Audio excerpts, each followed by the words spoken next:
All right, here's what we got going on today, folks. Today is January 27th. We are almost done with the month of January, and I can't believe it. We're going to be back in school before you know it.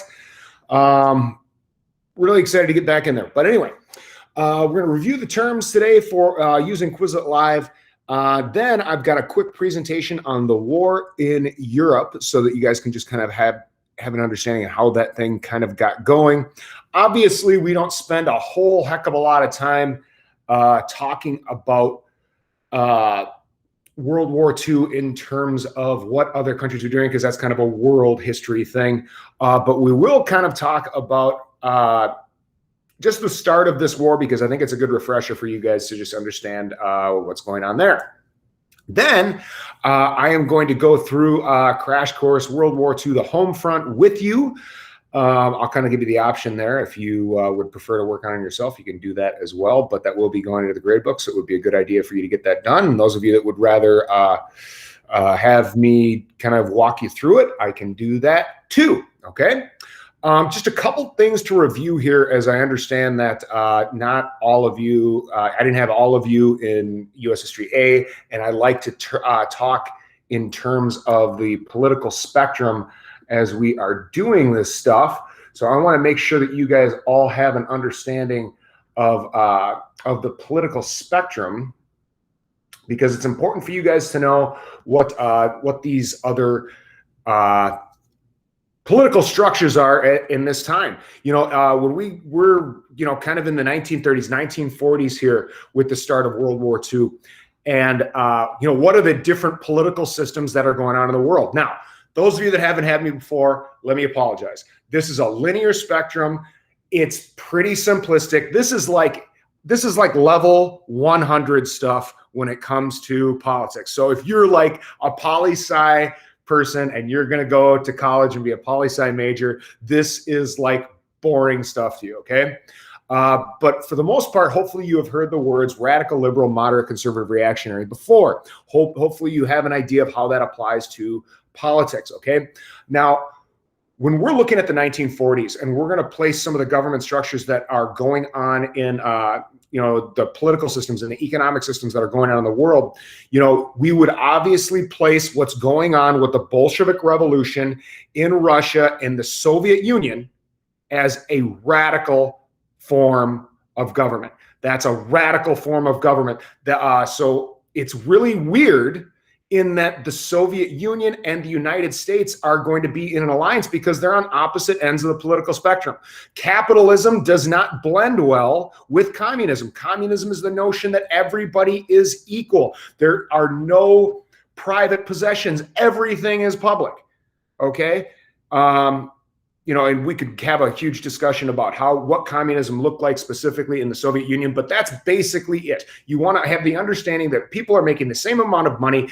Everybody is doing their job dedicated to the state, and everybody is of equal status. Well, in capitalism, hopefully you have the understanding that it's kind of, well, no. You kind of make your future for yourself, or you kind of make the amount of money that you would like to, and that kind of serves as inspiration. And that's kind of why we put, you know, small government intervention in line with capitalism, okay? So I want you to understand that, you know, the world democracies are kind of aligning with capitalists. But that doesn't mean, okay, that just because we put capitalism on this side of the political spectrum, that it equates with what was going on in Germany. And we could put, you know, as we go on this side of the spectrum, it's everybody's equal. On this side of the spectrum, it's no, everybody's unequal. And that really, you know, I would say radical, but that's confusing because radical's over here. But it's like that far right, way far right form of government we could call fascism. And fascism was what we were fighting in World War II. Okay, fascism is what we're fighting in World War II. The Italians were fascist, the Japanese were fascist, the Germans were fascist, the Nazis. Okay, so understand that as much as we in the United States did not like fascism, the communists and the fascists, oh my goodness, do they hate each other? Does Germany hate the Soviet Union? Oh man, if you take a look at any like Soviet textbook of World War II, there won't be any mention of the United States and their war against Germany. This was mano a mano to them. This was a bloody, vicious, nasty war. When the Nazis invaded and they, marched into the Soviet Union and they fought that bloody war with the Soviet Union. Oh my gosh, was it nasty. So if any of you are really interested in World War II and want to learn more about what happened there, particularly when the Nazis were retreating back and the Soviets were retaking the land that was once theirs, oh man, was that a nasty, bloody war. And you could juxtapose that kind of with what the Americans were fighting with the Japanese in the Pacific. Pretty nasty war going on. Shameless plug here, not that I have any stake in this game, but if you have Netflix and you want to see something that's awesome, check out some of the episodes called Greatest Events of World War II in Color, not to be confused with World War II in Color, which I think was put on Netflix in I don't know if it was like 2009 or something like that. So that's an older one. This is pretty new. I think this came out in 2019, but Greatest Events of World War II in Color, it's kind of in line with what we were talking about before, where they took this old footage and they put it into color, and they do an awesome job telling the story about the very things that we are learning here. So anyway, just a couple of different things that I wanted you guys to be aware of there. Check that out on Netflix if you have just a minute and you've watched everything on Netflix and you don't know what else to watch. This is actually really interesting. So anyway, I won't talk as much anymore, and we'll go to Quizlet to review those terms so that you can be ready for that term quiz early next week.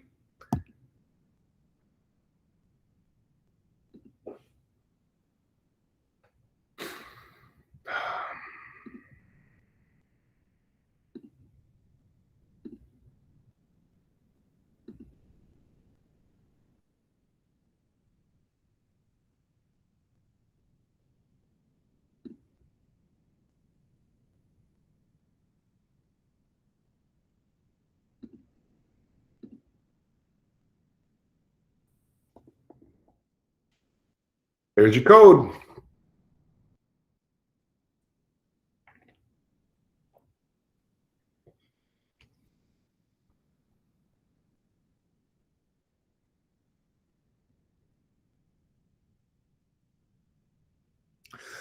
Don't forget, folks, that you've got your registration stuff due by February 2nd, I believe. And if anybody has any questions about registration, feel free to stick around at the end of class and we can talk about that stuff if you're confused about any of that.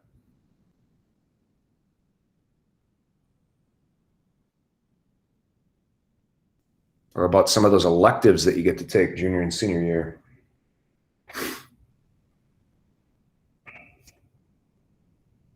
Let's see, we got 19 in right now, 27, that would be 24, I believe. Missing about 5 of you. Give you about 30 seconds to check in.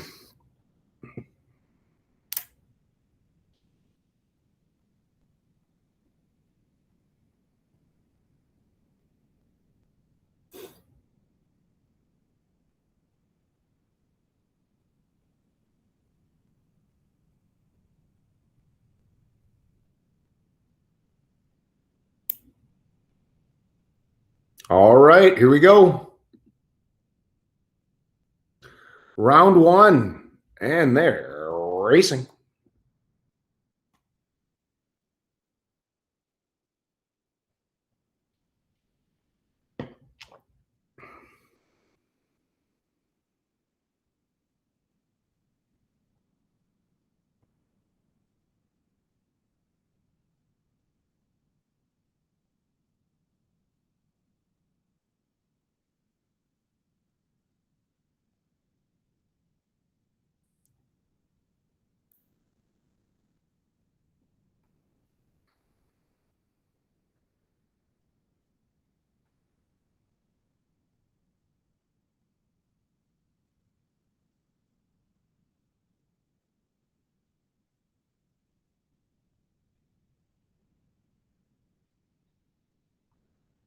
Round 1 goes to Ella. Here we go. Round 2, and they're racing.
Bald eagles and dolphins and frogs. Wow, round 2 to Ella again. She doesn't want anybody else to play. All right, here we go. This one's for all the Tostitos, and they're racing.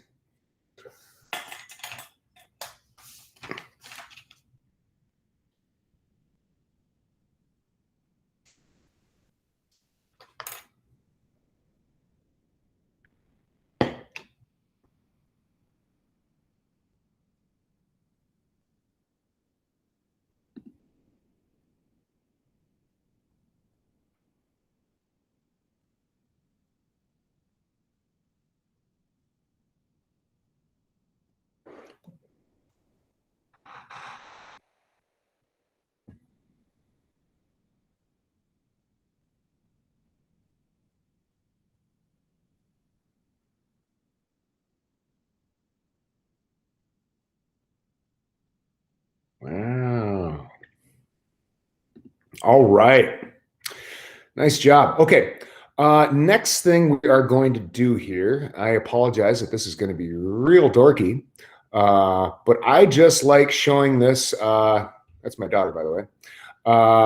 I like showing this little PowerPoint here about World War II, the European theater, just to give you kind of some context of what was going on. You know, imagine yourself a U.S. citizen at home, kind of watching this as it was going on in Europe. So never forget, folks, that it was through a democratic process that Germany is going to change from Germany into the Nazi regime, and that Hitler was, you know, kind of put in power by a democratic process. But so here is the world at the end of World War I. So this was kind of the results of what was going on, of what happened with the Treaty of Versailles. Okay, so a lot of these German-speaking areas, you know, that were a part of German territory were taken away.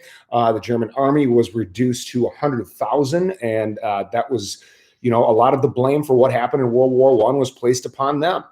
And through that process, Germany kind of changes into this Nazi regime here, okay?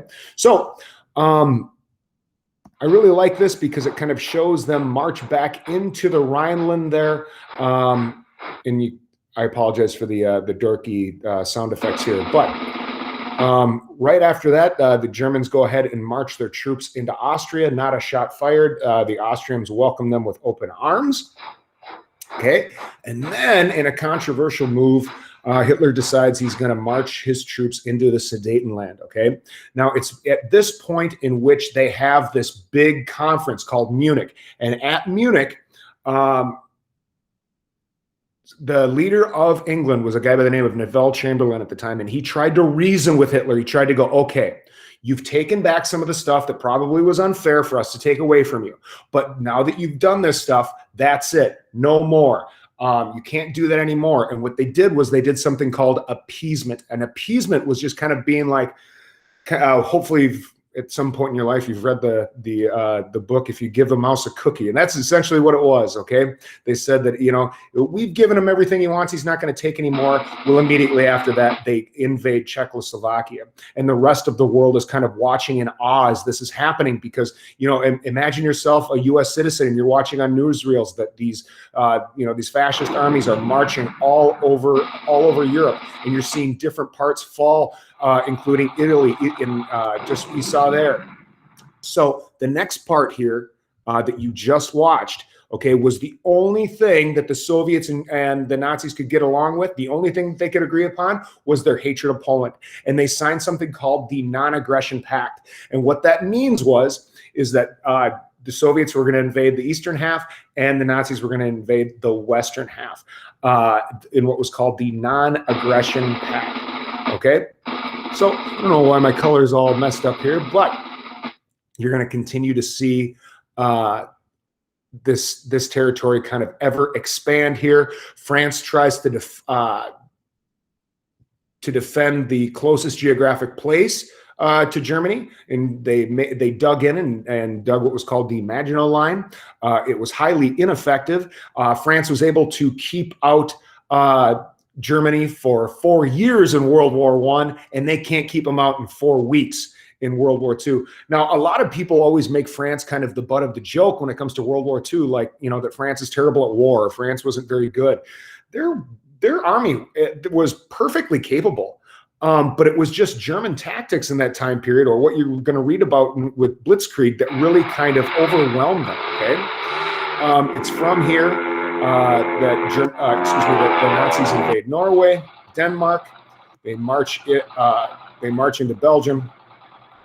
Okay, and like I said, in 4 weeks, you're going to see France fall. And France is going to be divided into two. There's going to be what's referred to as occupied France, and there's going to be Vichy France, which was kind of like a puppet ruler, so to speak, that they set up in France. Okay, so there was occupied France, which was obviously under Nazi control, and then there was Vichy France, which was basically like France was like, you know, we've already done a war. We kind of just are going to be your puppet ruler. Okay. They then used France as kind of like a launch pad to start bombing or start the Blitz of London. Okay. And just imagine at this point being a United States citizen, kind of watching this ever expanding. Like, look at how far they had gotten into the Soviet Union here. You know, it was just kind of like, oh my gosh, is anybody ever going to slow these guys down? It was from here that the Allies are going to take the battle into Africa. If you ever want to read about Erwin Rommel and what was going on in Africa there, it's a pretty interesting story. But what the Allies thought first was that the way to enter Europe and the way to try to push the fascists back was through invading in what they called the soft underbelly of Europe. Well, if any of you have ever been to Italy and ever been to to Southern Europe, it doesn't make for a great invasion point. Okay, so that the first spot in which the Allies are going to try to invade up through Italy is not going to go remarkably well. They're kind of going to get stalled.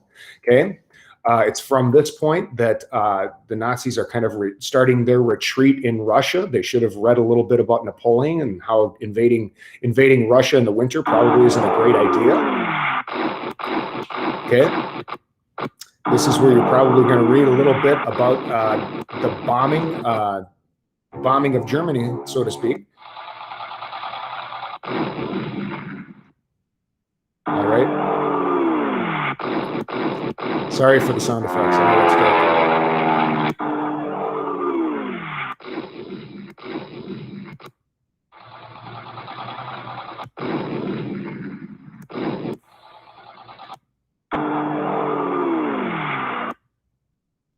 Okay, so there you see, those of you that read about Band of Brothers know that they're going to parachute the troops in with the 82nd Airborne, 101st. And from there, that's the D-Day invasion, where they're going to try to declare a beachhead here in Normandy. And they did. And this is kind of the beginning of the end, so to speak. Once they declare that, now the Nazis have got to fight a two-front war, and it's really difficult for them. So here is what you just read about, hopefully in your guided notes, shortly here.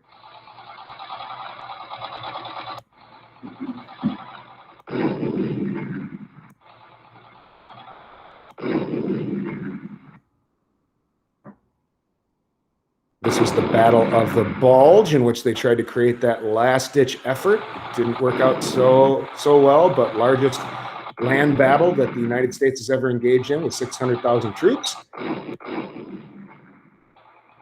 Now it's kind of a race for Berlin, okay? It's between the Soviet Union and the rest of the Allies to see who's going to conquer Berlin first. And there it goes. And that's the end of it. And then at the end of the war, what they decided was that they were not just going to, they weren't just going to divide up Germany, but they were going to divide up Berlin as well. And we'll talk about that and what that looks like at the end. Okay. So hopefully that gave you a little frame of reference. Oh, hey, Alex, about what you're learning about. So here's what we're going to do now, folks. Okay. Your choice. Okay. You can either stick with me, and I will walk you through the crash course for World War II home front activity, or you can do it on your own, okay? So I'm just going to go over to our class here and make sure that you guys know about upcoming due dates and everything. So let's view course as somebody in second hour. Sorry, Lydia. Okay. So you've got your 18 guided notes in your American color that's going to be going into the grade book later this week. You've got your World War II term quiz early next week, and then we're going to start this World War II home front crash course right now, okay? So like I said, I'm not going to count you absent if you want to duck out now and work on it on your own, but just understand that that's what you've got coming up on the schedule, okay, folks? Am I presenting right now? I'm not presenting right now. Shoot.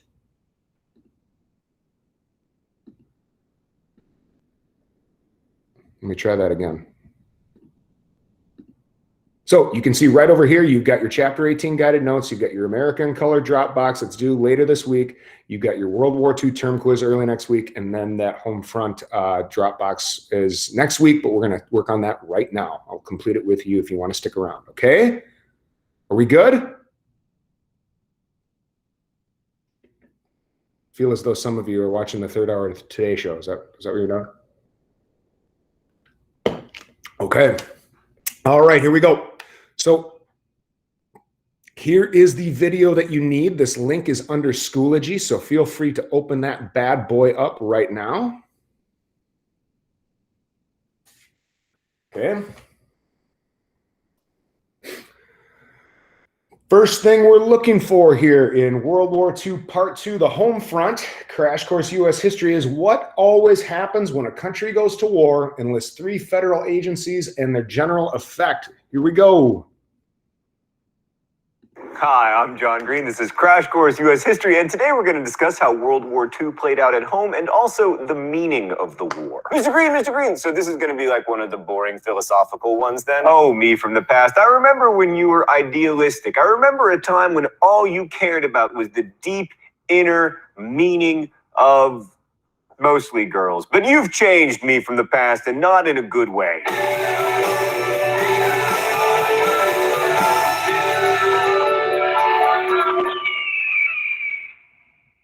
So anyway, World War II brought about tremendous changes in the United States, in many ways shaping how Americans would come to see themselves and how they would want to be seen by the rest of the world. Some of these ideological changes were a continuation of the New Deal, others were direct results of the war. But one thing we can say is that by the end of the war, the country was very different. For starters, World War II strengthened the federal government. Strengthen the federal government. So that big box left there, go ahead and put strengthen the federal government. Make no mistake, folks. The New Deal, FDR's New Deal, was awesome for getting us out of the Great Depression, but had no comparison with us getting involved in World War II. It's going to change the scope of the government. It's going to change government control. It's going to put all kinds of controls on all of this stuff. So if you thought that the New Deal is really going to change the scope of the government in terms of like government control, it's no comparison with World War II. Government of the United States. This always happens when a country goes to war, but World War II brought about even more governmental intervention and control than we had seen in World War I. It was like the New Deal on steroids, like federal agencies like the War Production Board.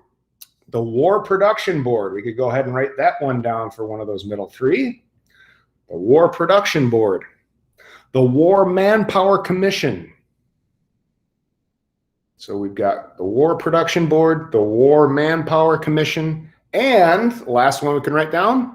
War Manpower Commission and Office of Price Administration. And Office of Price Administration. They are going to control so much stuff in terms of governmental control, okay? And took unprecedented control of the economy. There was massive rationing of food and supplies. Entire industries were completely taken over by the government. The federal government fixed wages, rents, prices, and especially production quotas. Like if you're looking to buy a 1942 model Ford or Chrysler, good luck, because there weren't any. The government told those car makers not to create new models that year. So basically, FDR. Can you imagine being a business owner today and the U.S. government comes in and says, I don't care what you're making bullets now. I don't care what you're making, your factory is making tanks now. I can't imagine how people would respond today to that type of government intervention, okay? I was president for life and controlled all the industries. I mean, how did this communist end up on the dime? Well, the answer is that while it might have sucked not to have a 1942 Ford, most people were just happy to be working after the Great Depression. And the general effect, people were happy to be working. Okay, so number two, okay, so what did the federal government take over? Okay, what did the federal government take over? Business. And why did people put up with it? Because they had a job. Because they had a job. Unemployment dropped significantly. Okay. Unemployment dropped from 14% in 1940 to 2% in 1943. Of course, 13 million Americans were serving in the military in some capacity, so that helped employment. But in general, the war kicked the American economy into overdrive. Like by 1944, American factories were producing an airplane every 5 minutes and a ship every day. U.S. gross national product went from 91 billion to 214 billion during the war. Why did this happen? Well, that's controversial, but primarily because of federal spending. Number Government three. expenditures during the war were twice the amount they had been in the previous 150 years. So what was controversial about federal spending? It doubled, okay? And how was it financed? Primarily through debt and war bonds.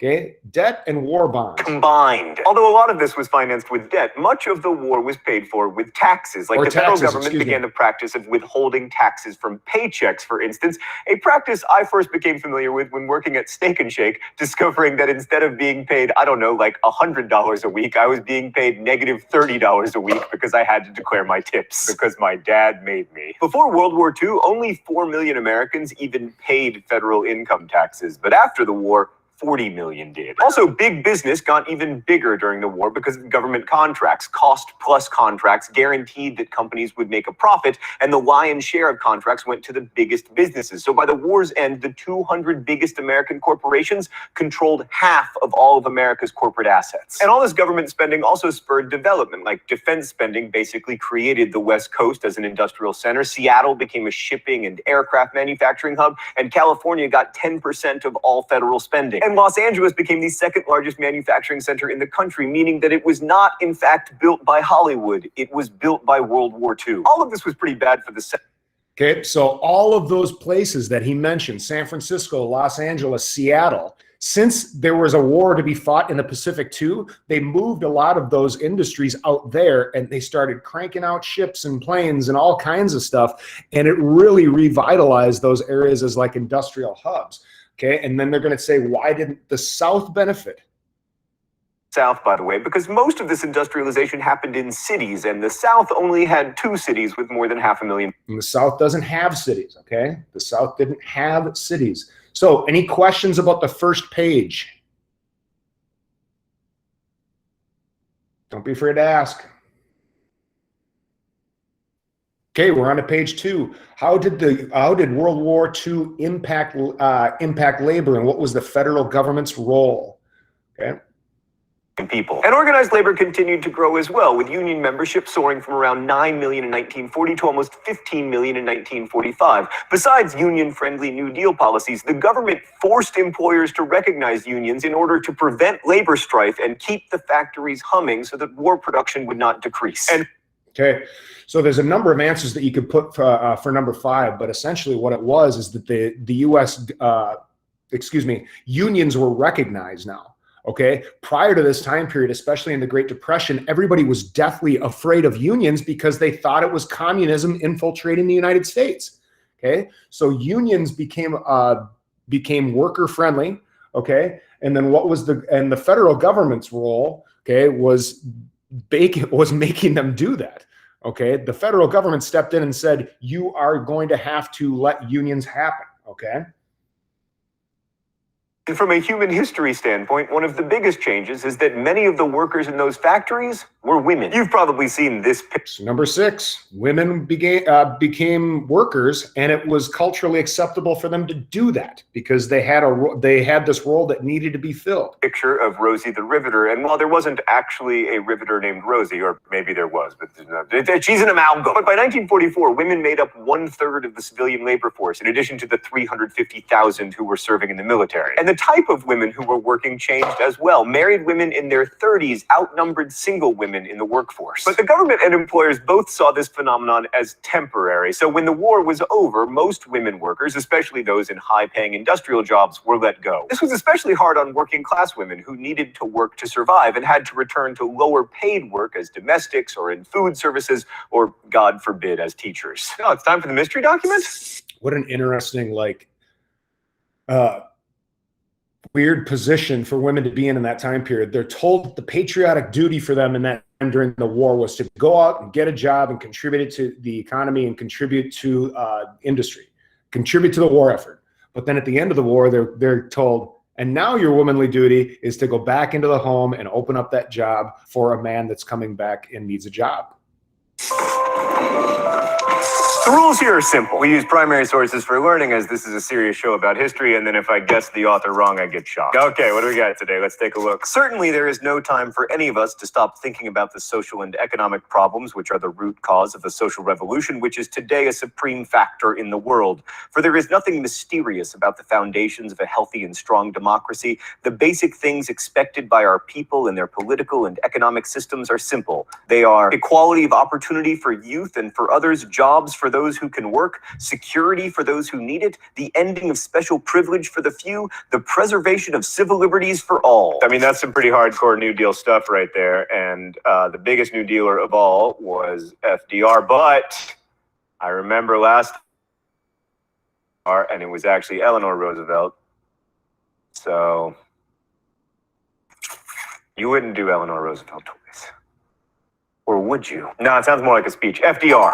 Yes! So I mentioned at the beginning of this video that World War II was an ideological war, and nothing better encapsulates that idea than FDR's 4 freedoms, which were freedom of speech, freedom of worship, freedom from want, and freedom from fear. During the war, the National Resources Planning Board offered a plan for a peacetime economy based on full employment, an expanded welfare state, and a higher standard of living for all. In 1944, FDR even called for a new economic Bill of Rights that would expand governmental power in order to create full employment and guarantee an adequate income, medical care, education, and housing to all Americans. As FDR put it, true individual freedom cannot exist without economic security and independence. But that didn't happen, largely because Southern Democrats in the House and Senate didn't want it to, because it would have meant a larger role for unions and also extending greater equality to African Americans, and they weren't about to let that happen. I mean, their jobs were literally dependent upon African Americans not being able to vote. But Congress did pass the GI Bill of Rights, officially the Servicemen's Readjustment Act, to attempt to prevent widespread unemployment for returning soldiers. It worked amazingly well, and by 1946, more than 1 million former soldiers were enrolled in college,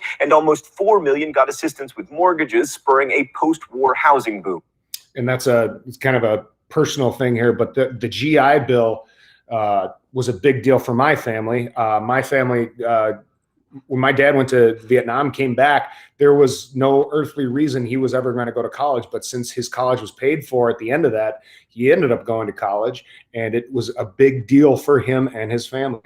Levittown and all the towns since that look like it came after the war. So we talked about FDR's 4 freedoms, but big business added a 5th freedom: free enterprise. Advertisers helped on this front, trying to make the war about consumption, telling Americans that they were fighting to hasten the day when you can once more walk into any store in the land and buy anything you want, according to an ad for Royal Typewriters. And FDR's vision of extending freedom wasn't limited to the United States. Like Henry Luce, the publisher of Time magazine, published a book called The American Century, claiming that the war had thrust upon the U.S. the opportunity to share with all people their magnificent industrial products, that's a quote, and American ideas like love of freedom and free economic enterprise. The struggle against Nazism also helped reshape the way that Americans thought of themselves. Like, because the Nazis were racist, Americanism would mean diversity and tolerance and equality for all people. The federal government supported this version of America. FDR claimed that to be an American was, quote, a matter of mind and heart, not a matter of race and ancestry. Of course, it wasn't a matter of race and ancestry. We'd already killed 95% of the indigenous population. This was also, not coincidentally, the period where American intellectuals began publishing books debunking the supposed scientific basis of racism. Now, this didn't mean that Americans suddenly embraced equality for all people. Anti-Semitism still existed and contributed to the government's not doing more to help the Jews who perished in the Holocaust. In fact, only 21,000 Jewish people were allowed to come to the U.S. during the course of the war. And white people's fear over minority groups contributed to race riots in Detroit and the Zoot Suit riot against Mexicans in Los Angeles in 1943. Not just a song by the Cherry Poppin'.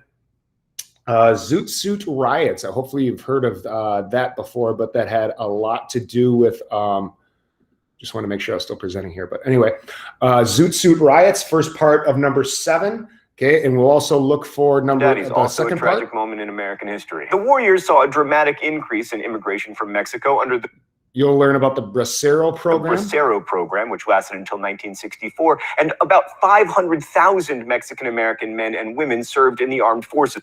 Okay, so Mexican Americans were big contributors in World War II. During the war, as did 25,000 American Indians, although Indian reservations, being largely rural, didn't really share in the wartime prosperity. Asian Americans are probably the most.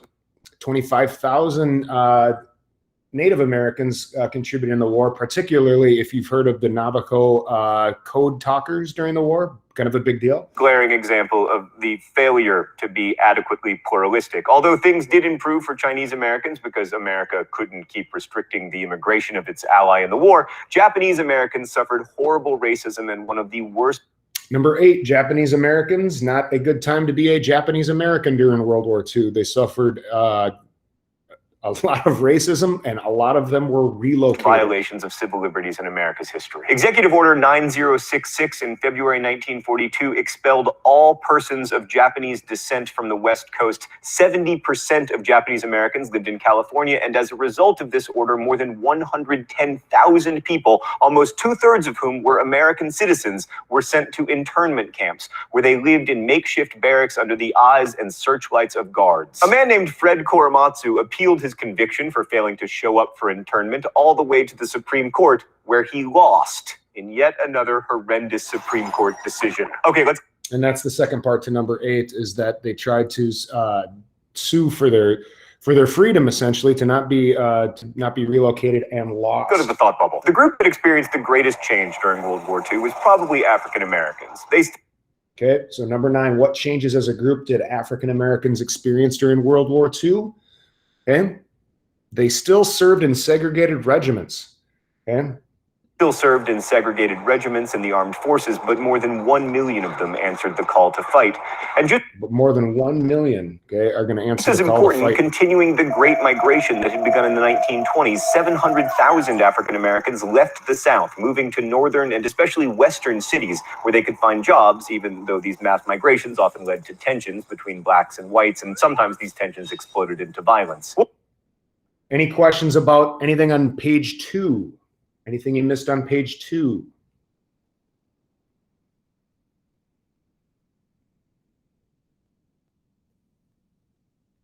Okay, you're going to need to pay attention to these wartime conferences. In fact, don't worry about the right column where it says their outcomes. I just want you to make sure that you understand that there were several conferences going on, meaning like meetings of different countries during the war, okay? World War II also saw the beginning of the civil rights movement. Angered by discrimination in defense employment, black labor leader A. Philip Randolph threatened a march on Washington, demanding access to defense jobs, an end to segregation, and a federal anti-lynching law. I mean, imagine being an African-American fighting in World War II. You're fighting fascism abroad, but you're doing it in a segregated unit. Okay? And imagine how frustrating that might have been to be fighting fascism abroad and then come home and still deal with Jim Crow in the United States. Okay?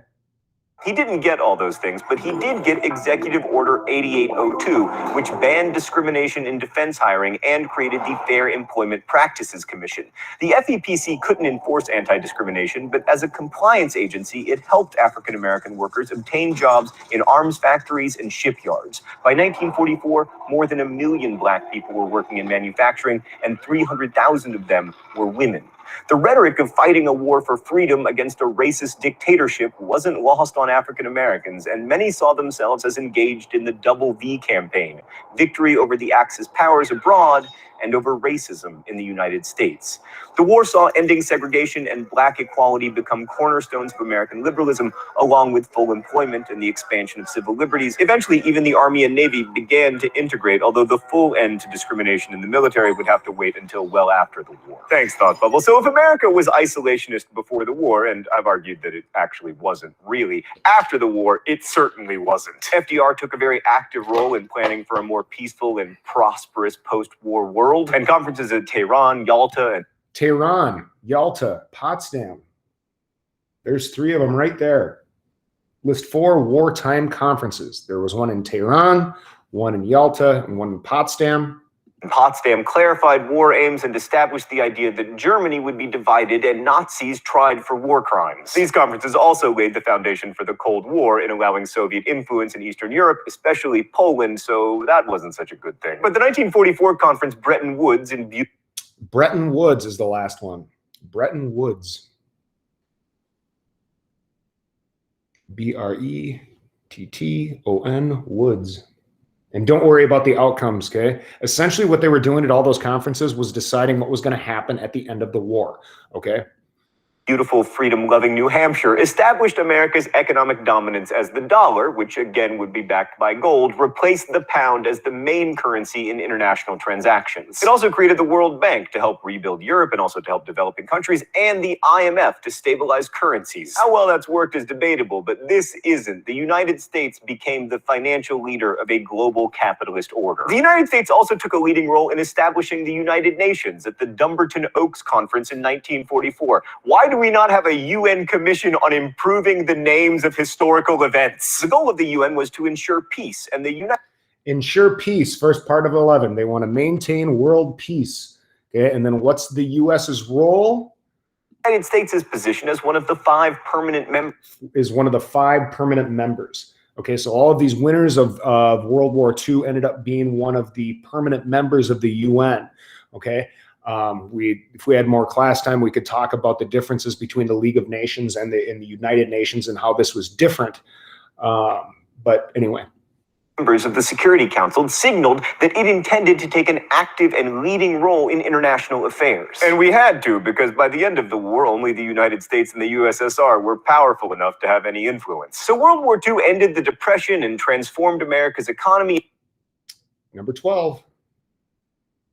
It cemented the new definition of liberalism established by the New Deal and opened up opportunities for diverse groups of Americans. It also transformed definitions of freedom, both at home and abroad. I mean, even before the U.S. entered the war, it issued the Atlantic Charter along with Britain, affirming the freedom of all people to choose their own government and declaring that the defeat of Nazi Germany would help to bring about a world of, quote, improved labor standards, economic advancement, and social security. At home and abroad, World War II became a war that was about freedom, but was also about what Gunnar Myrdal called the American Creed, a belief in equality, justice, equal opportunity, and freedom. I want to be clear that we have done a terrible job of living up to the American Creed, but the story of American history is in many ways the story of ideas pulling policy, not the other way around. American history is an economic and political and social history, but it is also a story about the power of ideas. And World War II helped clarify those ideas for America and for the world. Thanks for watching. I'll see you next week. Crash Course U.S. History is made by... Any questions whatsoever? What was the second wartime conference called?